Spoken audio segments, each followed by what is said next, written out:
Hello and welcome everybody. Thanks for joining us today. My name is Sarah Preston. I'm the Prairie Regional Coordinator for the Bauta Family Initiative on Canadian Seed Security, and we're a program of SeedChange.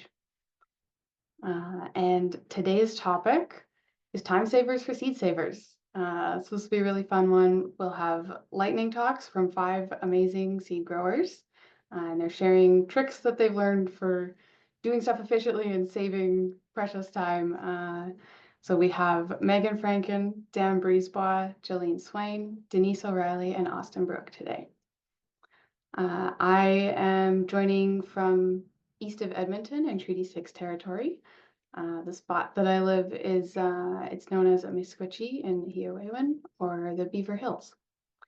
And I just want to start out with an acknowledgement that as people with a special love for seeds, many of us feel a really close connection to the lands that we belong to. These are places that are the traditional and often unceded territories of many Indigenous peoples. And they've stewarded these lands for generations and continue to do so today. So we want to acknowledge the ongoing harms of colonization and encourage you all to learn more about the Indigenous communities where you live and consider what being a treaty person or good kin means to you. We have so many exciting Indigenous-led initiatives that we can all get engaged with. So we'll put a couple here in the chat in case anyone is interested. Yeah, so the inspiration for today's talk came from seeing all of those like small but also really big and important light bulb moments that happen at farm tours where it's often like those little miscellaneous extra details that are the most valuable. It seems like no matter what the topic of a farm tour is, it can just be so helpful to see another farm and like check out how they set up their operations and find out a novel way they're using a tool that you might not have thought of yet. And with how time consuming a lot of seed production tasks can be, it is it's often pretty important to find efficiency tricks to help manage that workload, and that can really help set you up for success as a seed grower. So our hope today is to help kind of recreate some of that farm tour atmosphere with a bunch of photos and personal examples from real seed growers, and then give you lots of chances to chime in and learn from each other too. But that said, as important as efficiency is, seed work is also slow work, and it's inherently a bit messy and wild, and that's part of the fun of working with plants. So everybody has their own style and systems that'll work best for you. So the goal here is not like to turn the chaos goblins into perfectly organized factory workers or to get the like spick and span lean farming folks to loosen up. The goal is really just to collect a whole bunch of different approaches and then put them all in a pile in front of you, let you pick and choose which ones work best for you, and then hope that all of these ideas spark some new questions and new plans to try for the year.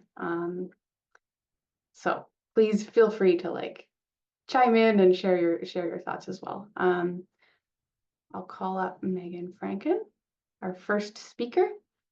Hi there. I'll just jump in. I'm Megan Franken. I own a little seed farm called Franken Farm. I'm located in the Bruce Peninsula, Ontario, so that's Saugeen Ojibwe Nation. And I started my farm about 3 or 4 years ago, and my initial focus was really heavily on tomatoes, heirloom tomatoes. That was like my personal passion that got me involved. But I have moved out from there. I now sell like basically every kind of seed except for biennials. And yeah, I'm really put the emphasis on like being small and local, and I don't have any employees. It's just me, and that's the plan. So that's a little about Franken Farm. We focus on like rare, like indigenous, heirloom, unusual vegetables. So yeah, the picture there shows like an array of tomatoes from this year. So my tip for you guys is so simple. Like I can pretty much say it in 30 seconds, but it is just talking about when you rinse your seeds when you're fermenting. I'm sure lots of people ferment tomato seeds or possibly cucumber bits and different things like that. So when I started drying tomato seeds, I had to do a lot of testing of like what surface do they dry best on and how to get them dry. And the thing I found annoying was that they were drying into giant kind of clumps and sheets, and I really had to spend a lot of time like picking the seeds apart. So then I started doing this method where I just, when I'm sieving my seeds after fermenting, you'll have them all in here. I kind of like spread them out. I think my next slide has the picture. So that's with some zucchini seeds, just because I wanted to take a picture for this presentation. But this does really work best with like smaller seeds like tomatoes, things that have like a bit of hair or kind of a fibrous texture to them. So you put your seeds in your sieve and then you just take like a sheet of paper towel, or you can use cloth to be like make less waste. I just find paper towel really works the best. And you just hold it to the bottom, like so the seeds are on one side and the towel on the other, and it just sucks the water up like amazingly fast. You'll actually see the tomatoes like go from wet to having little defined hairs. And it dries them so well that then when I dump them out onto parchment paper, which is the surface I decided was the best to dry on, I dump it out and basically I can just spread them really neatly with lots of space between them, and they dry probably 3, 4, 5 days faster and they don't make that clump. So this was a really small thing I discovered that actually has like truly it is a time saver. It has saved me so much time. And I also think it just lets you sift through your seeds more easily when you're doing the clean, like pick out anything you don't want. So I think that's pretty much it. That's my quick tip.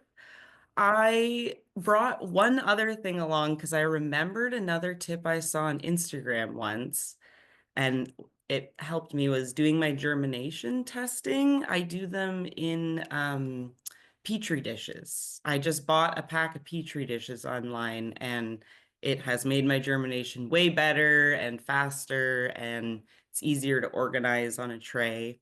So that was my extra tip for you. So I think that's pretty much it. I hope that was helpful. And if you're interested in Franken Farm, I am on Instagram and Facebook and stuff, so you can always find me. Thank you, Megan. What kind of paper do you line the petri dishes with, Megan? I just use a regular paper towel.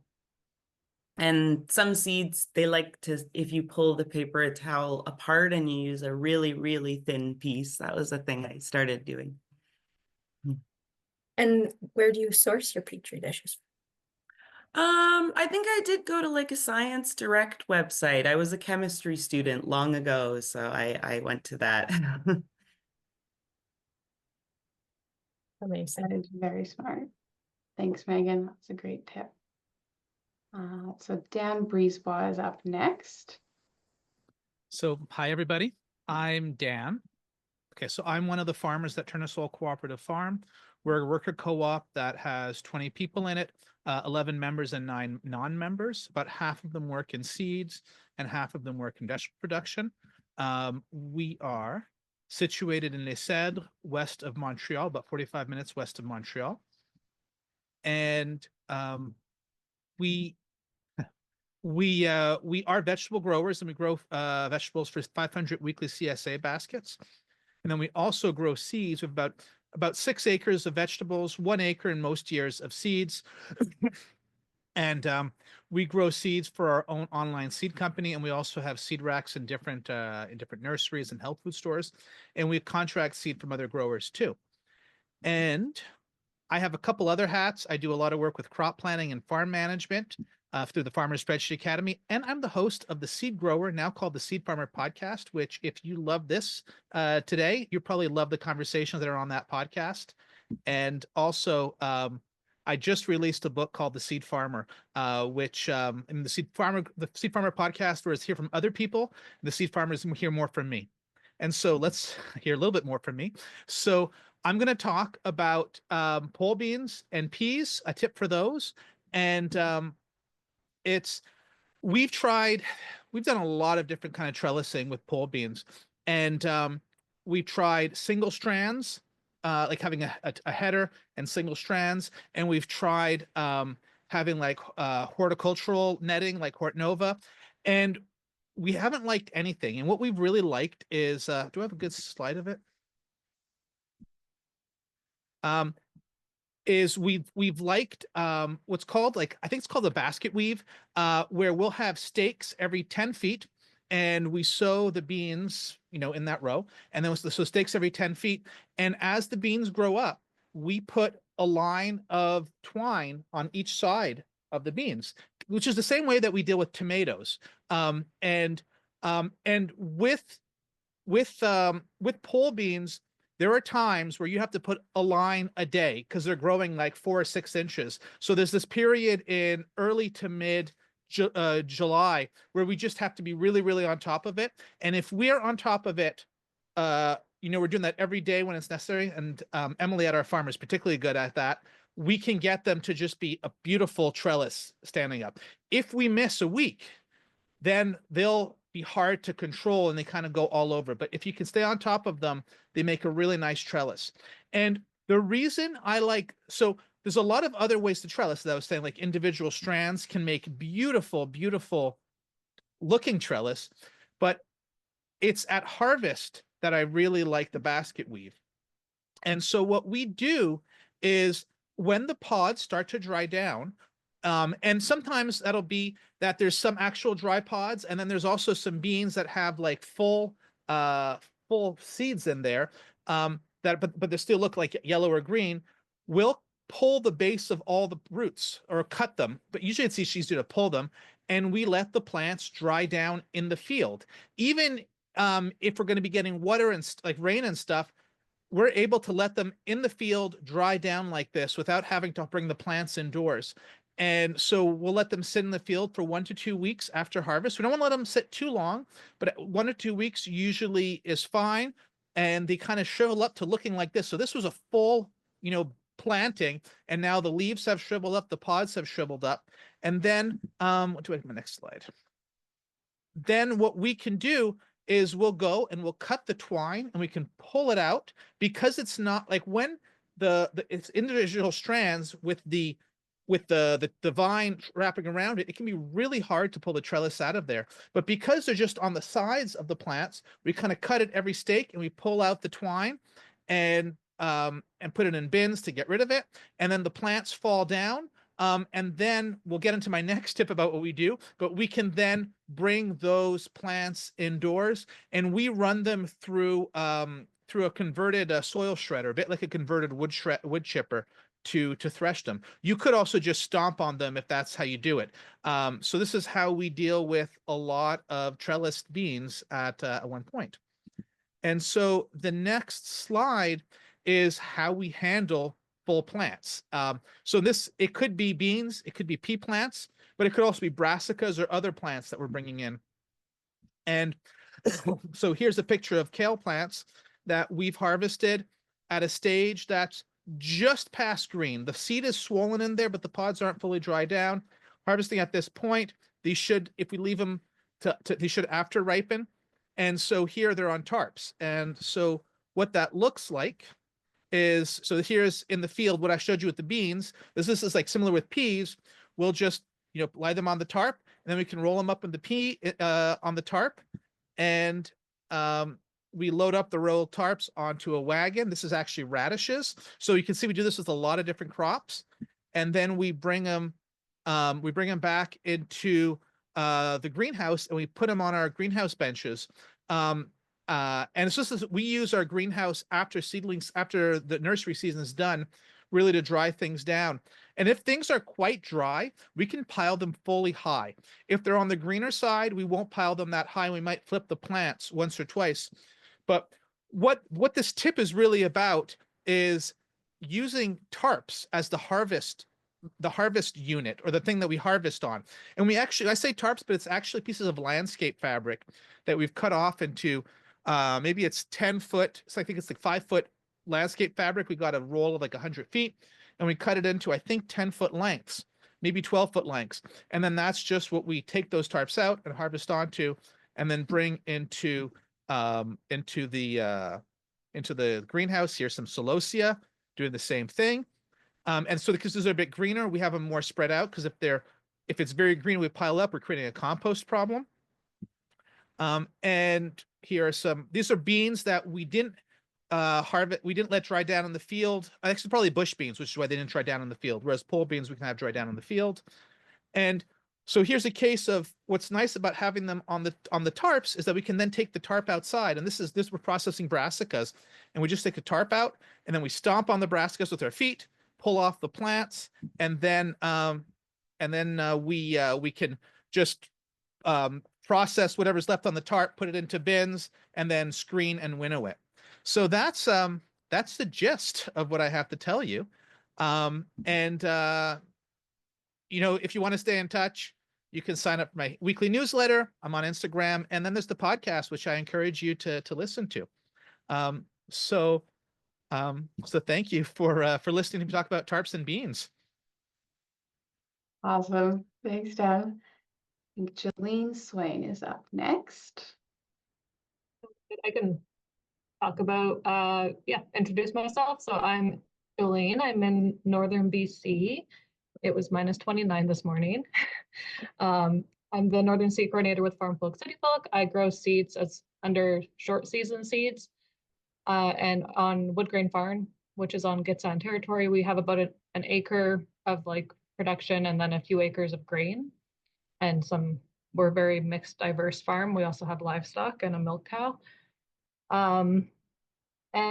So I sell seeds to the BC Eco Seed Co-op and then locally through seed retailers. So peppers are something I've found, one variety in particular that grows really well here, the Hungarian hot wax. This is actually yellow cayenne, but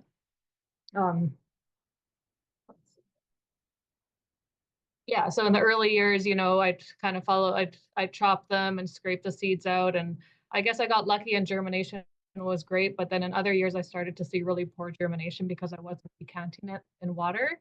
And then I also found that process of like cutting and scraping and having to get the seeds off the pith of the pepper can be a lot of work.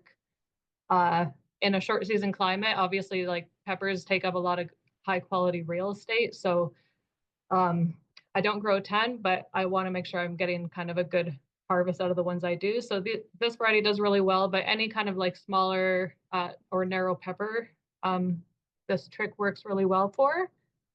I find this part of seed cleaning peppers really finicky, getting those little seeds off of here. There are, I'm sure, like, if you're big enough, you might have a machine that can kind of bump those around. I've used a paint mixer before, but I still find it kind of tricky. I tried a blender, but I just worry that it's just too much.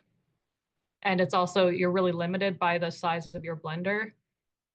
So my method is, so number one, to eliminate a step is taking the knife away of the equation. When you look up, even on like really popular seed saving sites, they kind of show just like a small batch, just cutting the top off and scraping. And I took this video this year to remind myself never to do that again. And so I've added an extra trick in there where you take the pepper and you roll it between your hands, and that loosens up all the seeds inside. And then you just break it into water and then that's it. You just go pepper to pepper, throw them all in there. You could do it quicker, maybe by like stomping or threshing but that step of like smushing them around and rolling them, or what you could maybe do with your feet, like in a big bowl with like grapes, as long as you don't get the pepper juices on your feet. This is it. You squish and roll, you break the flesh and toss it in water, a bowl or a bucket of water. And once it's in the water, then you can use your paint mixer or your stir, and you get that wonderful opportunity to get all the light seed to float off. So then there's also less concern of peppers having a lot of underripe seed, so you get to decant that light seed off. But that's the main thing, that rolling just loosens all the seed off, and you're not losing seed that's getting stuck to the inside. Yeah, and then the other things I was thinking of trying was like using a rolling pin, stomping, and then the other perk you get, there we go, is you can save all that flesh and run it through a food processor or ferment it and make hot peppers. You will get I didn't take the stems off this year when I did it because I wanted to try making it happen as fast as possible. So I also had the idea of running it through a juicer. That's getting more into hot sauce making. But yeah, this works really well for kind of mid-scale. I can do like a few crates worth. It's a lot quicker than using a knife. So yeah, and then adding that decanting step, which I noticed on Dan Brisebois' site for how to save pepper seed, he does do like the wet process method. So number one tip is do wet processing when you're doing peppers so that you can clean the seeds and get the floaters off, and then also roll the peppers to loosen that seed. Do underripe seeds float? Yes, so the good seed sinks and the underripe seeds and all the flesh will float to the top of the bowl or bucket. So you just kind of scoop that out or pour it out, and then all your heavy seed you run through the strainer and then use the paper towel trick to get the moisture out. Awesome. Thanks, Jolene. We'll check. Okay, so we have Denise O'Reilly up next. Hello, everyone. I'm calling you from the car because we're not home today. We're small seed savers northwest of Edmonton in Alberta. It was minus 30 here this morning as well. And we grow all kinds of vegetable seeds, trees, shrubs, flowers, everything you can think of. We've been doing this for about 21 years. So a few years back, I went to a conference in Oregon, and at that conference, I learned about different seed cleaners and decided to get one, which is, one of them is, I don't have a picture of it, but the other one is a hand or a foot treadle thresher kind of thing that you can help to break bean pods and pea pods and other things like that, grains, out of the head. So I don't have a picture of that, but the one I wanted to talk about today, which has helped us a lot. Next slide, please. I want to see where I'm at. Yeah, that's a little bit about us. We have a U-Pick strawberry farm as well, and sell some fruits and vegetables in the summer when we're at different seed sales and things. That's my husband and I. That's all that we take to run the farm so far. We also have beef and a few other things like that. Grain crops, sometimes hay. Everything is self-contained for our cattle on our farm. So I can go to the next slide, please. And yeah, we're operating in zone 2B. So when we're growing pole beans and stuff like that, it's very tricky depending on the year.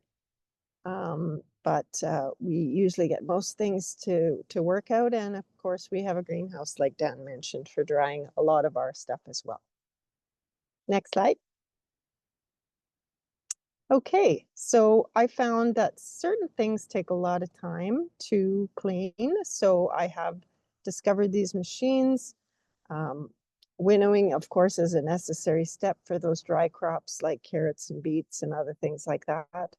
So over the years, we've discovered what works and what doesn't. Next slide. And we have tried different screening methods. We have an old time, similar to that chipper fanning mill that we use for some of the bigger crops, but I discovered something that works even better. So next slide, please. So we do winnowing in the wind, of course. We've tried the box fan method, and it has worked for some things, but if I've got a lot of things or the wind is variable, of course, you can lose a lot of seeds, so that doesn't always work. Next slide. So I bought this unit for about $900 from Mojave with the BC Seed Co-op there. And she introduced me to this machine and I bought one. And I find it's really good for larger amounts of seed, coriander, grain.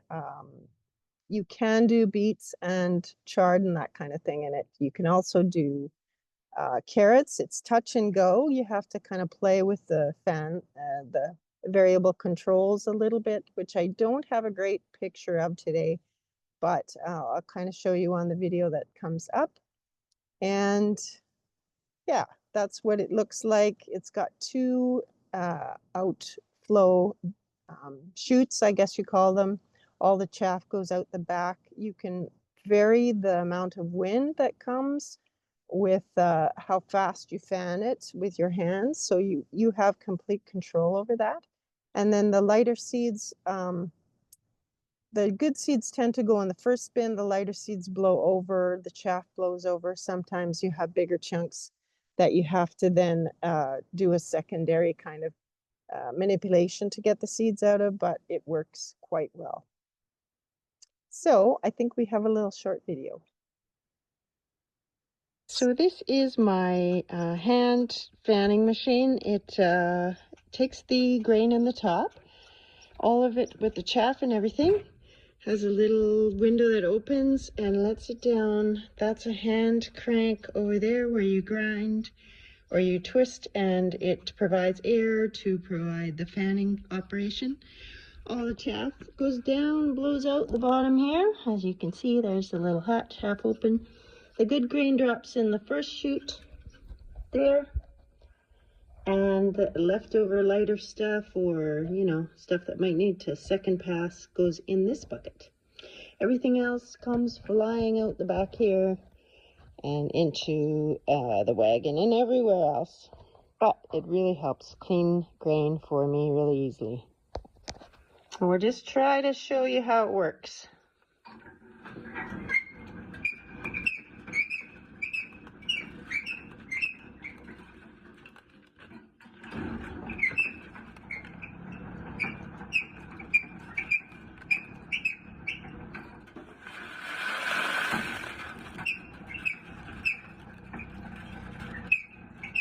Hard to do it with one hand.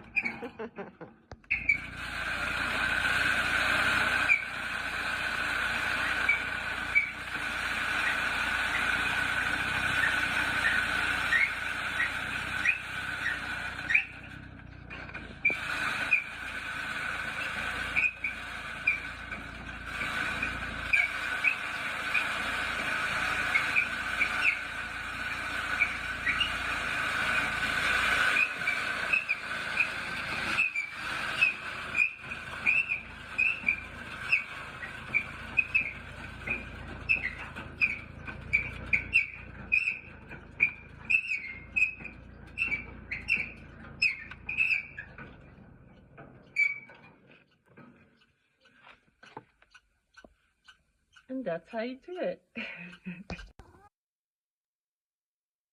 So I can tell I need to grease that bearing a little bit. It's pretty squeaky. But anyways, that's how that works. Yeah, so if there's any questions, let me know. It's a little tricky, like I say, to operate those knobs and get the chutes open and the baffles just enough that it works. But once you have it set up, it goes really quick. Denise, what size of a batch do you feel like is worth doing in that equipment? Well, I've done like a half an ice cream pail up to a 5-gallon bucket kind of amounts. When you've got chaff, like a lot of pods and things like radishes and that kind of thing, it helps to separate out what's been munched out and what hasn't, and then you can re-step on things if you need to. So it's helpful for a lot of things. As we know with carrots and beets, sometimes there's a little bit of finicky stuff that has to go on at the end there because it's hard to separate those little tiny carrot seeds from some of the seed head parts, but it's pretty good. Okay. Oh, that's very cool. Thank you. All right, we have Austin up next. Great. So I'm going to talk to you today about how I like to save time. I do enjoy saving seeds. However, some of the tasks are less exciting than others, especially the dusty ones. It's nice seeing the pretty seeds afterwards, but getting there can be a challenge. One of the things I like doing is getting a good design and making labels, because I really don't like getting confused when I'm trying to plant things or harvest things or figure out what they are next year. I like to have all of my containers and everything the same and uniform so that they can be stored easily, and I always know how much I have. Like I said, processing efficiency. There's little things along the way that I can do to make things more efficient, and then I'm going to share some of my favorite products with you as well. So the first step when I'm planning an experiment or planting something, even if it's just for saving the seeds, I like to put it all in Excel. I do a lot of different things for my farm operation. Some of them are for myself and my research. Some of them are with other customers for research on other farms. I have plots on different sites, planted all the time, different timing. Things get very complicated very quickly, so I like to put it all in Excel, set things up so that there's rows, columns. Typically, we're planting things in rows, so it does follow along with that logic quite nicely. And I like to use as many number type codes as possible. Yes, things may have a name, but everything has a numbered row and a numbered column, because that way I can use my number pad to input things really quickly. And then I use other functions in Excel to speed things up when I'm making those spreadsheets and processing them later.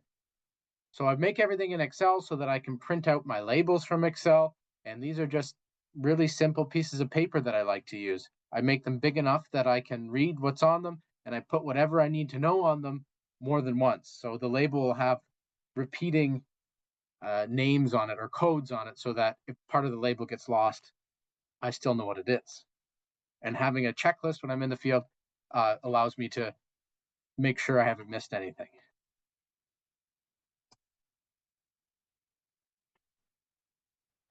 So this is what that looks like. So I start with a nice list with rows and columns, the name of whatever it is. I'll include the name on the name tag as well. It's nice to know when I'm out in the field what I'm looking at. It helps me familiarize myself with that variety or species, just to better understand it. But the main thing is that row and column code, so that when I'm done harvesting and threshing, there it is in the bag. I can see the numbers. I can input that information. In this case, I have the weight. Sometimes I'll have other things like color or starch characteristics and so on. But really important just to have it simple, so I can get that in. And I can get it on the computer so that it is more organized and faster to manipulate down the road, and also easier to make next year's plan. There's lots of different functions, and maybe I'll go over that another day, that I use to speed up this process as well.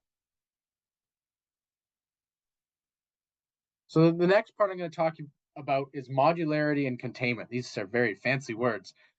Modularity, think about Lego, really. Everything's standardized, right? All the pegs are the same distance apart. Everything fits together, stacks on top of each other. In the case of seeds, that's something that is, well, strong, stacks. I can wash it out easily. I know exactly how big it is, how much it should hold. And when I'm processing multiple batches of something, it's really easy because everything flows. It's not 5 big things, 1 small thing. I need different sizes of everything. And the other part is making sure that it empties out really quickly and cleanly. There's nothing worse than when you're trying to empty out a tote or a bin, and seeds get stuck in there, and you're spending 3 minutes trying to scrape all those seeds out. It needs to empty out the second I turn it over. And then I like to think about moisture. So what am I doing with these seeds? Are they dried? Do they need to be dried? What am I keeping them in while they're drying? So if they need to have holes in them for drying, consider that, but also that's more of a short-term storage. I'm going to have to be able to empty it out of that to put it into something for long-term storage. And if I'm thinking about long-term storage, making sure it's dry is really important. And I like to use just a simple room dehumidifier. They're about the size of a small suitcase. You can get ones that like pump the water out into a drain or something. A lot of them just have a basin that you empty. I find you empty it out once or twice a day, have that running for maybe a week or two, and under normal conditions, after 2 weeks, your seeds are dry enough for storage. They haven't dried down so fast with a lot of heat that they're damaged. It creates really good germination. And then after they're dry, I put them into a sealed container, like a plastic bag or something, or a seed envelope, and put in diatomaceous earth to prevent any insect pests. I'm going to show you guys pictures of all this, so don't get too worried here. So this is what my harvesting process looks like for some crops.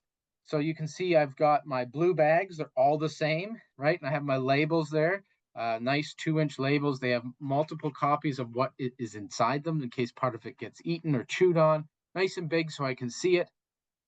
I also can use those bags to either wrap things up, stick things in them, and then I have these black bins that I like to dump everything into. They're masonry tubs. You can get them at Home Depot. They have smooth edges and they dump out really easily. Nothing gets stuck in them. I really like them. They're a little thinner, so you can't do a lot of weight, but if you need something a little more durable, you can just stack them together. Now you have 2 and it's twice as strong. They also have little measuring tapes on them that you can use if you're measuring stuff. You can see behind that black tote, there's a green tote. I also have these other green totes that have holes in them, and they stack, and you can turn them 180 degrees and they will stack higher. So like the full inside is exposed, or you can stack them in a compressed way. But I use those in a case where I need something to get a bit of airflow. They've got those holes in them, but those holes aren't so good if I'm trying to store grain. So I need something that's completely sealed on the bottom. And that's where that black tote came in with those sunflowers. So those are some of my things I like to use.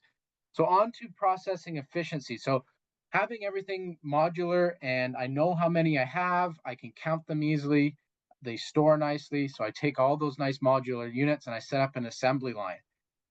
When I'm doing something, threshing or whatever, I do each step individually so that I get into a rhythm.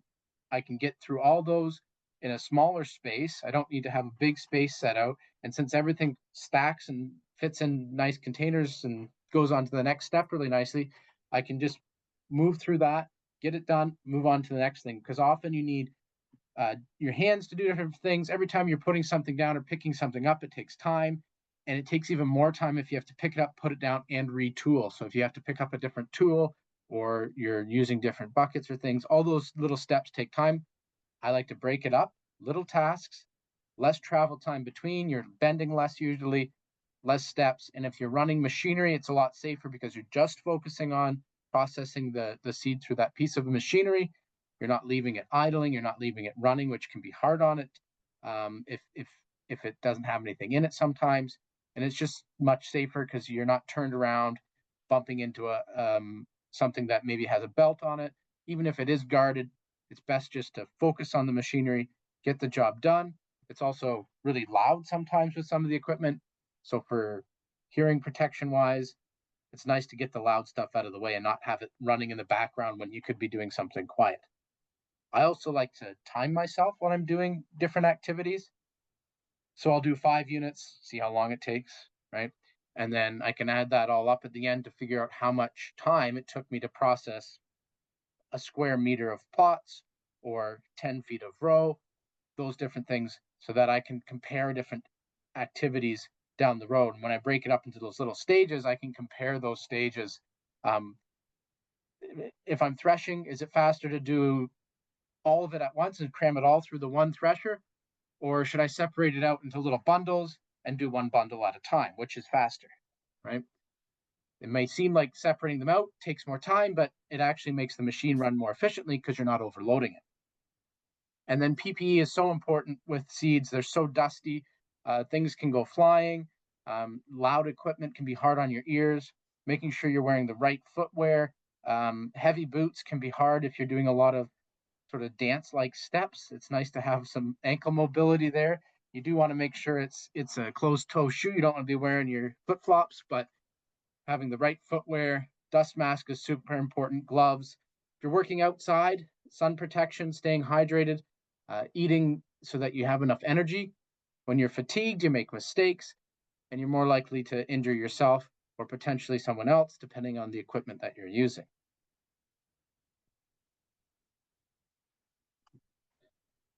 So here are some of my products that I like, some safety things over here. I really like these noise canceling, or they're like a decibel reducing headphone, but I can hook up Bluetooth to them and listen to music or a podcast. Depending on how loud it is, it only lets you listen to things that are so loud. Dust mask. I really like these cartridge types with a tight fitting seal around my nose and my mouth. They do have some with an eye protection on them as well. I'd like to try that. But being able to remove those filters, even just to knock out the outside filter to get the dust off, extends the life of that internal filter, but really extends the life of your lungs, which are really important, especially when you're working with things like diatomaceous earth. Next, you'll see some red cups.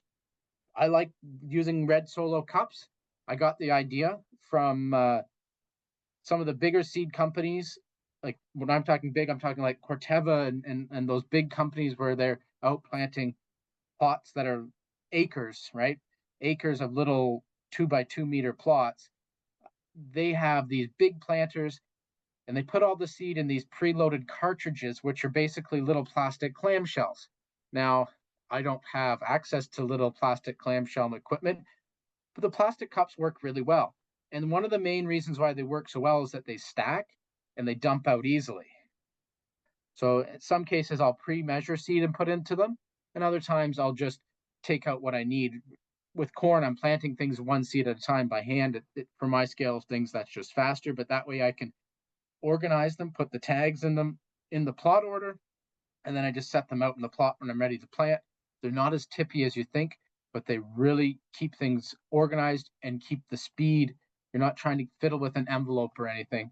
Eventually the seed goes into an envelope or a bag from those cups, but for the planting process, I like to use those cups. And again, my little blue mesh bags, I buy them by the bale. You can get them at this company called NNZ. And I've got a few more of those links posted on the next slide here, I think. So I'm just waiting for that to load. Yeah, so just some simple things. Once I find something I like to tell other people about it. You think, oh, what possibly could make that better? Well, when everything's the same and you can trust that it's going to hold something, you're not trying to figure things out on the go when you should be processing the seed. You can just focus on that and get that job done. So yeah, if you've got any questions, there's my contact information, and happy seed saving. Awesome. Thanks, Austin. I like that you put some of those safety and PPE equipment in there because that's such a like overlooked kind of time waster. Oh, You're stumbling I hate over getting yourself hurt. or hurting yourself. I hate getting hurt because then it's all of a sudden I'm not working anymore, and you're slowed down. Even a little cut on your finger, it slows you down. And I want to get things done, so I like to be safe while I do it. Yeah, that's excellent. Thank you. There was a question in the chat while you're still up here. Just about your scale, I think. So what am I looking after in terms of like scale of my Somebody just, operation I think, or the measuring scale? yeah, I think it was like the measuring scale. They thought that was a really nice scale. I wondered where you got it. Oh, I use the all evil Amazon for some things at times. That is a precision balance scale. I think it's goes up to 5 kilograms and does 1 or 2 decimal places on the gram. So it'd be like 5,000.2 grams. I'm just looking at it. It's a nice little tabletop. It plugs in, it lights up. It came with a weight. What's type is it? It's a UCLA Scientific. I don't know. I can maybe look up the link later and send it to Rebecca or Sarah. But I'm just going to type in what I know right now.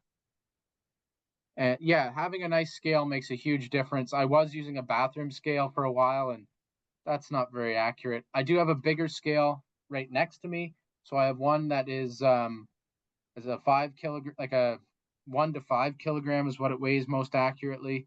It can do things probably down to 10 or 15 grams. And then I have another one that is like can go up to, I think, 500 pounds for bigger bags of stuff. Having the right scale is important so that you can get things on and off the scale and you're not worried about damaging the scale. Thank you. That was great. I think we're ready for questions and general discussion. We have a few really, really cool ones already submitted online, so I'll get to those in a minute. But let's revisit a few from the chat first, and then anybody who's listening in can feel free to like unmute, ask a question, or share your own idea, and we'll see what we can learn. So in the chat, there was a couple questions for Dan. And feel free to skip over this if you've already answered in there, but somebody had asked, what kind of twine do you use with the bean trellises? I just use normal twine. Like baler twine, I guess is what it is. Nothing too high of a gauge, like a skinny normal baler twine. We have tried more biodegradable stuff, but when things biodegrade during the season before it's over, it's really not fun. So we just use baler twine. Okay. I was just gonna add a little thing. I have a couple farmers around me who just every time they cut the bale twine off a bale, they just stick it on a hook, and I go every couple months and pick it up. And if you're smaller scale like me, you can recycled bale twine. It's easy to find. That's a good trick. You can also get biodegradable baler twine, the non-treated stuff, if you check at your local feed store, or ask on request. It is out there. It's not as readily available, but you can get it, which is great because then it's nice for composting. That's cool. I didn't know they had a biodegradable option. It's exciting. Yeah, you can't really reuse it as often as the treated stuff because it will go brown after one season, but it's. I've been using a sisal twine, baler twine. I don't know if they make it anymore, and since PV Mart's closing, I don't know where I'm going to get it, but I do have I bought more than I need last year, so I'll have enough for a few years, but it was a sisal baler twine. And yeah, after the first year, it's no good, but it's nice and thick. I could even hold tomatoes up with it. And then my one vegetable garden is next to a forest. So after I just put it right on the edge of the forest, and in the fall, all the leaves fall on it. And then next spring, it's all gone. There's nothing left. It just breaks it down, which is nice.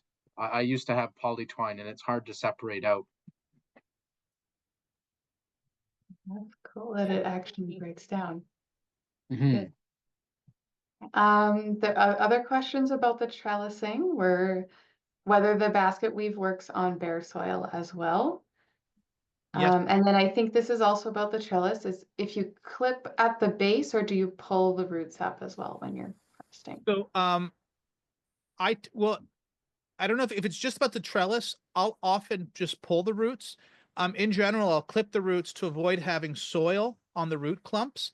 Even with beans, I try to avoid soil, but I find with pole beans, usually when we pull it, they're pretty clean. If they're coming up with clumps of dirt on it, I will clip them because it can be a real hassle to get out when you're cleaning later.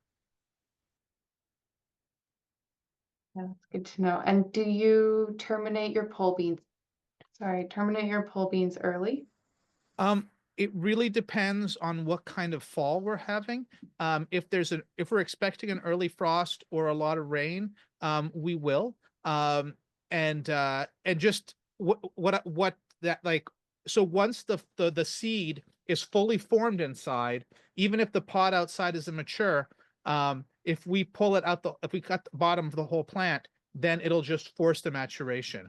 And we've been really amazed at how green a pod can be and still get a viable, high germinating, mature seed out of.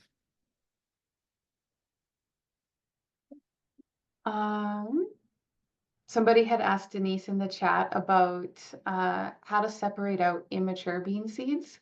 They're in Hinton in zone 3-ish in the foothills, so a really short season, and bean seeds don't necessarily reach full maturity before frost. So they're wondering about general tips for bean and pea growing in short, cold conditions, and concerns over whether or what to do with immature seed or whether it's not viable. And then someone had submitted a question online as well about tips for harvesting in a short growing season, like zone 2 or 3.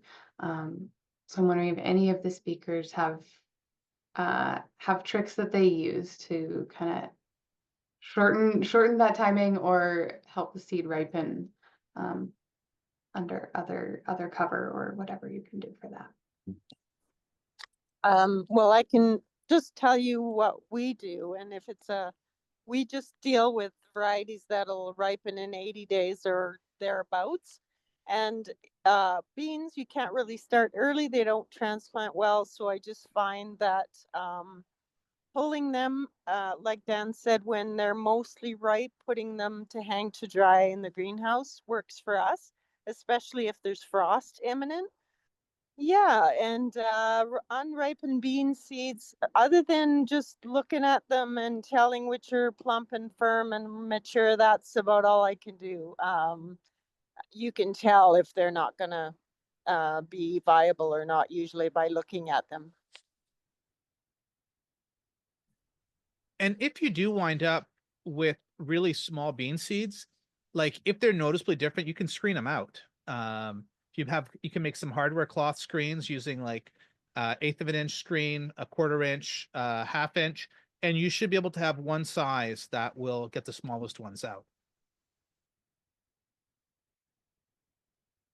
I was just gonna add, like it's kind of obvious, but just how much wind and sun is on the beans can make a huge difference. I have a really windy field, which sucks for a lot of stuff, but is great for beans. And also, I'm sure lots of people have noticed this, but when I'm able to get my hands on beans that are like roughly indigenous to this area, they tend to always do the best for drying. There are so many really cool suggestions for seed cleaning equipment and DIY equipment popping up in the chat. I wanted to see, David Katzel, if you had shared a debearder. Do you want to speak to that, or?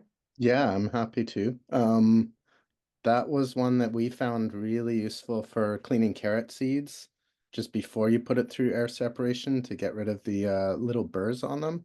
It's a super simple little design. I'm sure if we could somehow find out where you would be able to buy the industrial rubber that it's made from, you could probably make it a lot cheaper than this because it ships from the States. You know, it's a couple $100, and then with the exchange rate, and by the time it gets to Canada, it ends up being close to $400. But it saves a huge amount of time, and it just allows you to clean seeds like carrots much easier.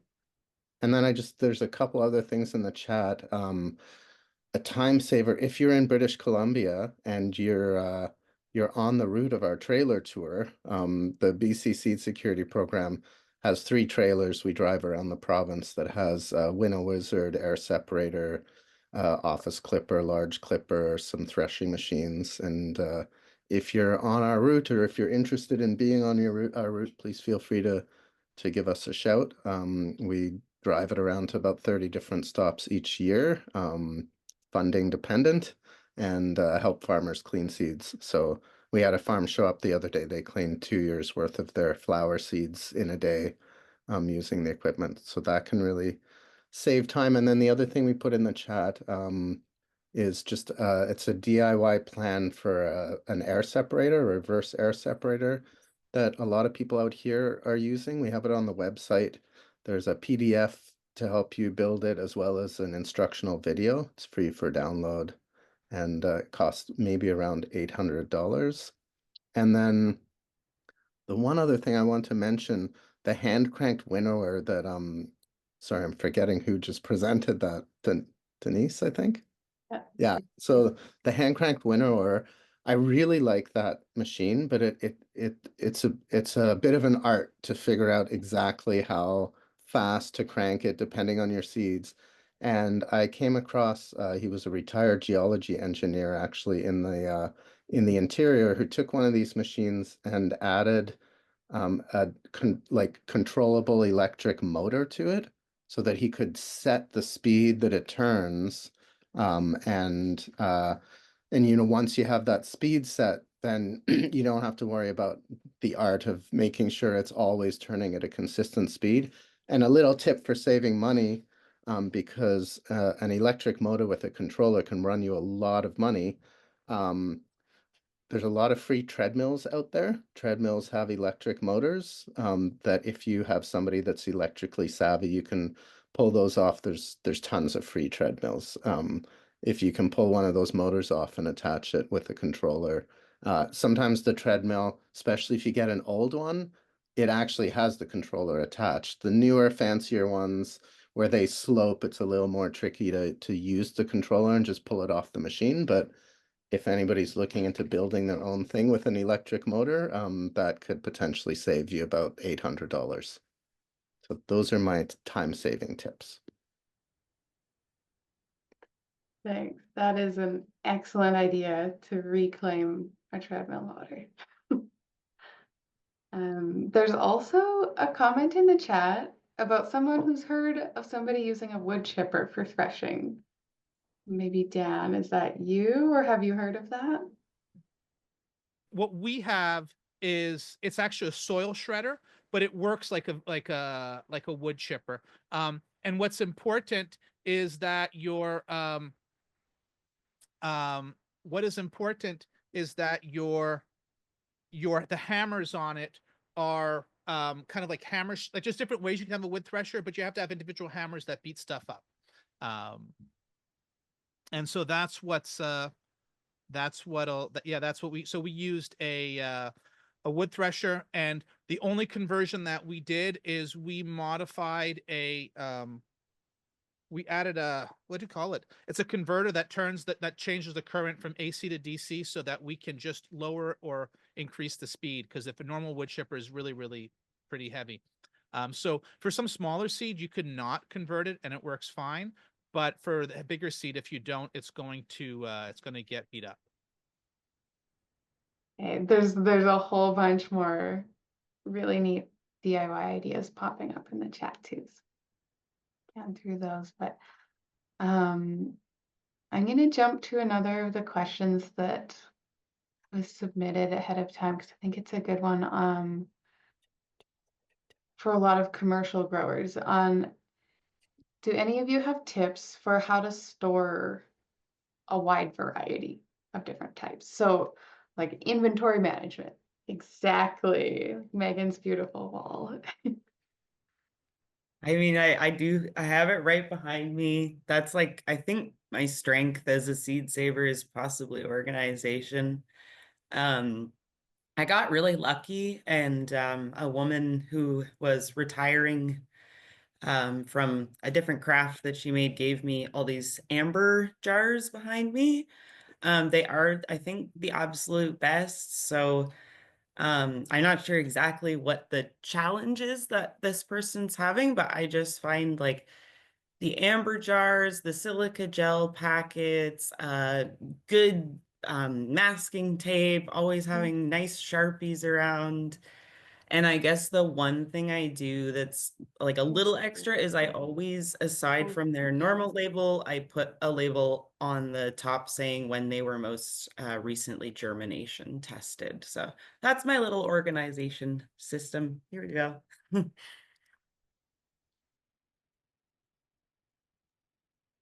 I'm curious if the question is more about like the how you keep track of things or where you physically put it. If the person who asked is on, feel free to unmute and clarify or put it in the chat. My guess was that it was about like labeling and keeping track of not mixing up similar varieties when you have a large catalog. One thing that we have is we store things in Ziplocs and different kinds of containers, but everything has a product code and has a lot number. And so the product code for us, all arugula, is BR401. All the product codes are two letters and then 3 digits. And so all our arugula harvest will be in the same area. But if we have arugula from different years, it'll have a different code. And our code starts with 2 letters again. So in case TS, because it comes from Turnasol. And then the first 2 digits will be the year it was harvested in. So that's like 24. And then 001 would be the first lot that we harvested in 2024, like first seed lot. So not specifically just arugula, but there'll be a different lot for each one. And so it makes it very easy. Like when we're packing up and we have a pack list, we'll precise the lot and the variety, and then how many we're doing of something. And so anybody can go and pull that easily. And our storage room, everything is placed in alphanumeric order based on those codes.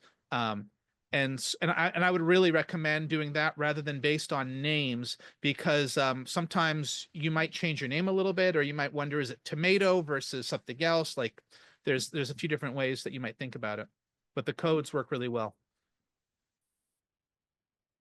That's a good segue into a similar question. So someone had asked about how time consuming it is to label different seed packets, especially when you're doing small individual ones. Wondering if anybody has tricks for speeding up the actual labeling process, or if you have good like systems that you'd like to share for how to set up the different labels and how to get that process in action. I think Austin had some ideas for that as well, and a couple of people in the audience. Are you talking about labeling varieties like in the field and in storage, or are you talking about labeling varieties on packs that you're selling or distributing? Both. I have a feeling there might be some overlap in like printing or deciding how to actually name the labels. So systems for labeling your actual plots and locations, or systems for labeling an individual packet of seed for sale. I can start with the field stuff. Like I start with an Excel sheet, which pretty much ties into what Dan was saying, where you have a code, right? That makes sense to you, whether it's rows and columns. Limit the complexity to that code, and you'll know what certain things are based on your codes, but have them so that it's just a simple number. And then often in my field plots, the row is a number, right? And that's the column, and the sheet mixes things up a little bit. And then the distance in the row is often something I use, so that if a stake gets lost in the field, all my plots were the same size. Back to that modularity thing. Even if I don't have enough seed, they're all the same size. I might have like different sections to a field, but everything's 2 meters, right? I'm not planting something till it's done and then putting the stick in. No, it's 2 meters, and then maybe I plant it heavier or I stop planting. That way, if something goes missing in the field, my layout sheet has everything there. When I go out to harvest, I lay out my bags, each with a plot tag in it. Every 2 meters, there's a bag, there's a bag, there's a bag, there's a bag. There'll be a little separation between the plots. Sometimes like a drainage ditch or something I'll cut in as a check. And then that way, I always, as long as my layout is right to begin with, the field is just a simple matter of going out and measuring it. That way I don't need as many stakes in the field. I try to avoid having a certain amount of stakes in the field because they are very time consuming to make. If you don't need them to last beyond planting, you can just print stuff out and use that. Printing things on simple paper, they last a reasonable amount of time in the field, like 2 to 3 weeks. I've used them before and it works pretty good. Like I was out taking pictures of all of my pea varieties one time, and they weren't all flowering yet, but I just went out and put all the tags on all of them. So a little paper tag, right? With it printed. I have like a simple, cheap HP printer. Just looked at it.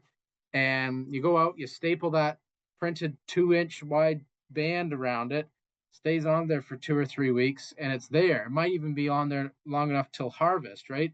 So using Excel and then just printing it and cutting it out on the simple paper works really well for me, because label makers and things like that, they're good for permanent things, but they're a little expensive. They take a little bit more time. I find with Excel, you put your codes in, you get them to look up whatever other information you want, you print them out on those nice uniform strips. You can even print it out by the sheet if you want, depending on how big of text you want, and you can stuff that whole sheet in the bag so you don't have to cut it. But I find, yeah, just printing it out works really well. That way, all the information's there. I don't need anything else. It's all printed, and I didn't have to write it. I just had to cut it out. And like with a stack of paper, you can cut 4 or 5 sheets at a time into those little strips, and all of a sudden you've got 100 labels made, and it only takes you about 5 minutes. That's why it's so important to make your layout first, make it make sense, and then follow through with that, with those codes all the way along. And then you get to Dan's case where you've got, yeah, the batch, the lot number, and the regula code there with it. You could make labels, and depending on if you're selling them, it can be hard because you want it to look nice.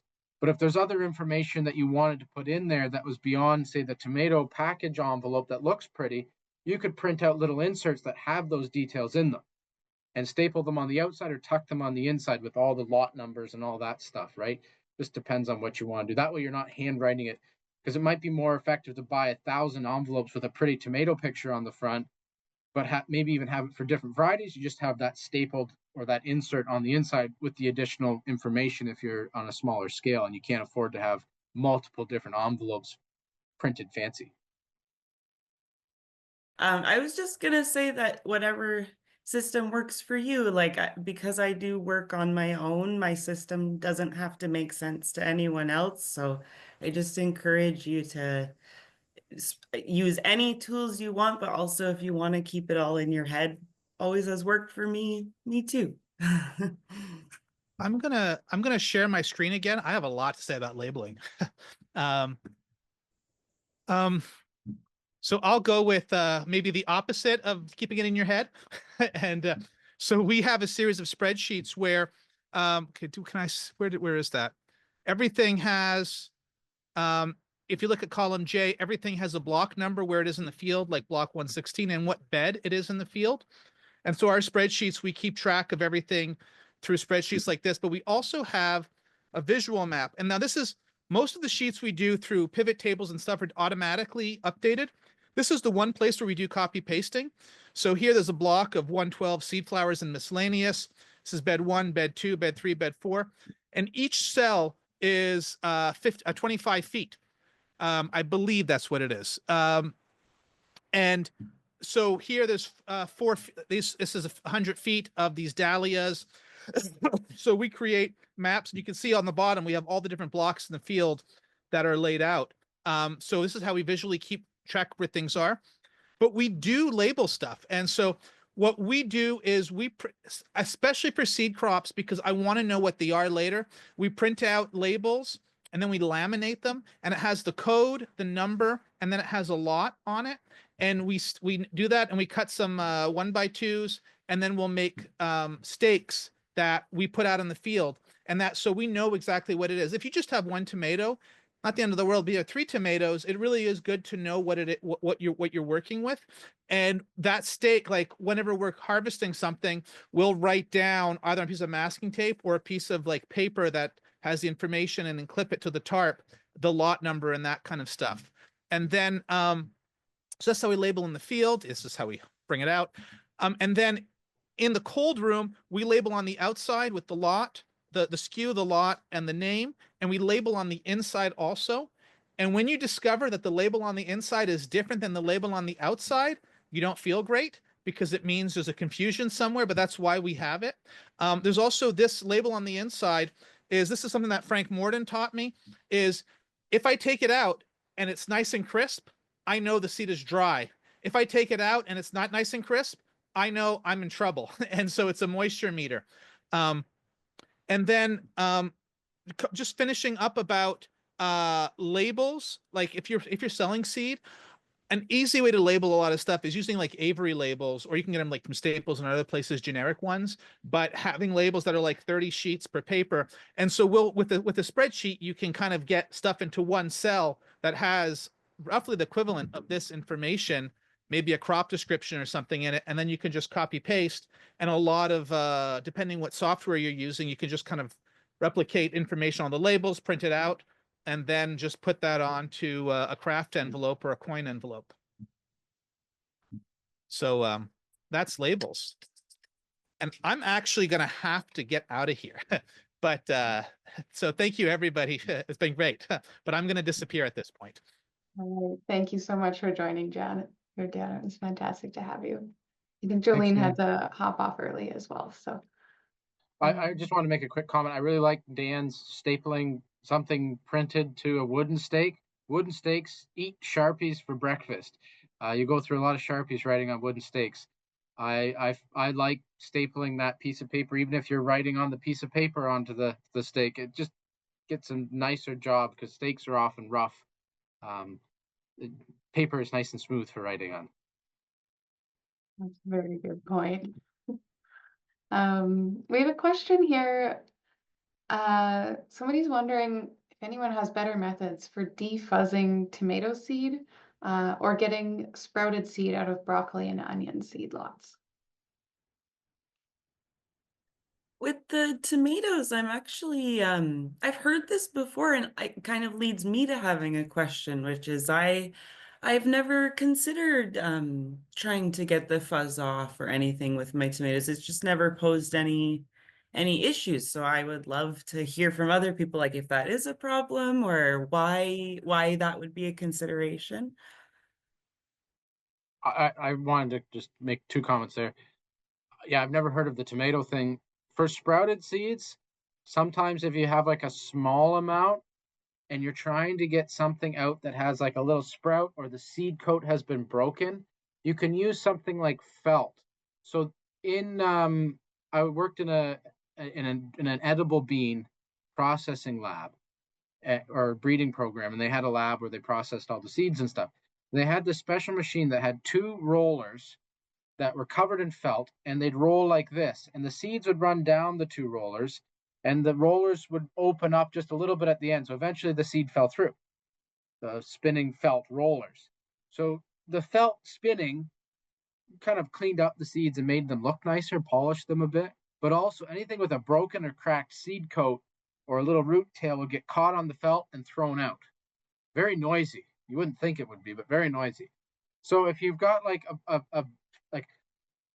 a little bucket of broccoli seed, like there's a lot of seed there. So if you had like a piece of felt on a glove or even just a cloth glove and just kind of did this with your hand and brushed off, it might pick up some of the cracked stuff or the sprouted stuff and leave some of the better stuff behind. Just like anything, even winnowing, some of the good seed gets blown out too sometimes, right? It's about efficiency and getting the most good seed in a good amount of time. That's very smart. One of the things I've heard to answer the tomato question is folks putting larger lots of tomato seeds in bags in a dryer cycle that's not on heat. And just that rubbing will take off some of that fuzz, if that is a concern for some of the commercial growers for precision seeding. Is precision seeding why the fuzz can be a challenge? Would mess that up? Unclear. Okay.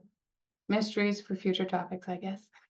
Just brought this to show as an example to go back to the last one, just like little envelope, Avery label, home printer, and bam, you got a seed pack. So you would recommend printing off your seed packet labels? Yeah, I got one of those printers where you don't use cartridges, use bottles of ink, and it's great. That will pay for itself very quickly if you're making seed packs. And also a tip someone once gave me is, yes, it is greenwashing, but you and your organic seeds need this nice brown, organic looking paper. It makes all the difference, and it really does. I have one of those printers too, Megan. I love it. Works great. A printer is going to be awesome. It just saves you so much time handwriting, especially if there's repeated stuff that you got to write. And my handwriting's awful, so it really helps there. And then, yeah, the money envelopes, like I find the seed actually keeps really well in them long term too, as long as you're not worried about grain weevils. I've had grain weevils chew through both plastic and paper envelopes, so don't think one's any better than the other. They're evil creatures. But most vegetable seeds and legume seeds aren't bothered by them. But I do like the paper envelopes for storing things. They are very nice, but they are more expensive.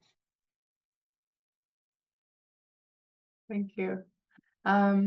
We've got 5 minutes left. I think time for just one more quick question. There's a question in the chat about tips for cleaning radish leeks, and any of the speakers feel free to answer. I know Denise grows a fair bit of radish seeds, so I thought she might have some input. I could just Yeah. ask because it was my question for Denise, and it's just have you found a way to clean radish leeks without a machine before you got your machine? How are you dealing with those leeks? Before a machine, those leeks are as difficult as onions. And you always have a little harder time, but I find that winnowing works pretty good. I also found a few sieves that have just the right holes that kind of let the seeds through without letting the other parts through. So that's probably the easiest. And even radishes, I had this green colander and it had the perfect size hole for the radish seeds. And it kind of left the rest of that stuff behind. And yeah, I still use stomping for radishes. I found the best way to do it. So Are there particular screen sizes that you guys have found are the most useful for seed cleaning? I know you can buy expensive screen sets. I don't tend to use those. There's some with the old fanny mill that we had, which I will use. It has a buckwheat screen as well, which is the triangular one, for different grain things like that. It works for most things, but then, like I said, if you're looking for a low cost option, I think the best thing is just to find those items like a colander you're going to use for things anyways, or like those metal mesh sieves. I use those a lot for my carrot seeds. I just end up rubbing them between my hands to get rid of those little tiny spike things in the bowl, and then I use the sieve to kind of get them to fall out the bottom, and the carrot seeds stay in the sieve. So I found that the best for those. But yeah, that's all I can say about that. I think having a bunch of different things on hand is really important when you're screening things. Even one year to the next, the humidity the day you're doing it, there's so many variables that it's best just to have a bunch of different options. You try it and you find the one that works that day and you use it. Like I even know with my belt thresher, which is a bit more advanced. Yeah, I've got a similar pile of sieves. A lot of my stuff I like to keep modular and nice and uniform. The sieves, it's just a bucket of random stuff because I deal with a few different things, and you just have to have things that work. Every time you're at Dollarama, if they've got a new sieve there, look at it. Do I have something this size? And pick it up. Or if you're at a thrift store and there's a nice colander that's got different slots or something in it. And trying different hole sizes too, like slots versus rounds versus squares. They all do things a little bit differently. And trying different things can make a huge difference. So to have a bunch of different stuff, try it, and then you see what works that day. It might be different tomorrow. That's fair, yeah. Okay, that was an excellent answer. And I just wanted to say a really big thank you to all of our speakers today. This was so much fun. So many cool ideas that you've all shared and everybody's put in the chat. And it just makes such a huge difference in all of this seed work that we do, to have speakers who are so open and generous and willing to share what they've learned and help other seed growers along the way. So thank you all for joining and speaking today.